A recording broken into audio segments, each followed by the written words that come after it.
London کا مشہور tower of London صرف ایک تاریخی قلعہ ہی نہیں بلکہ خوف و دہشت کی کئی کہانیوں کا مرکز بھی ہے۔ اس قلعے کی دیواریں کئی صدیوں پرانی سازشوں، خونریز واقعات اور خوفناک موتوں کی گواہ ہیں۔ 19ویں صدی کے ایک سرد موسم کی رات تھی، طوفانی ہوائیں چل رہی تھیں اور قلعے کی گلیوں میں ہولناک خاموشی چھائی ہوئی تھی۔ ایک نوجوان گائیڈ جس کا نام جیک تھا، قلعے کے ایک پرانے کمرے میں رات گزارنے کی شرط لگاتا ہے۔ اسے اس قلعے کی پرانی داستانوں پر یقین نہیں تھا اور وہ خود ان سب کو جھوٹ سمجھتا تھا۔ جب رات کے 12 بجے کا وقت ہوا تو جیک نے محسوس کیا کہ کمرے میں ہوا سرد ہوتی جا رہی ہے۔ اچانک ایک دھیمی سی سرگوشی سنائی دی، تم یہاں کیوں آئے ہو؟ جیک نے گردن گھما کر دیکھا لیکن کوئی نہیں تھا۔ جیسے ہی وہ دوبارہ لیٹا، اس کے بستر کے قریب ایک سائے نے شکل اختیار کی۔ یہ ایک عورت کا سایہ تھا جو پرانے شاہی لباس میں ملبوس تھی۔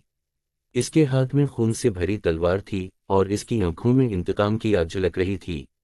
یہ سایہ دراصل این بولین کا تھا، جو انگلینڈ کے بادشاہ ہنری ہشتم کی بیوی تھی۔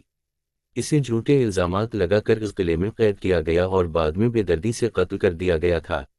اس کی روح آج تک قلعے میں بھٹکتی ہے، ان لوگوں کی تلاش میں جو اس کی کہانی پر یقین نہیں کرتے۔ جیک کی چیخیں قلعے کی دیواروں میں گونجتی رہیں، لیکن کسی نے اسے بچانے کی ہمت نہ کی۔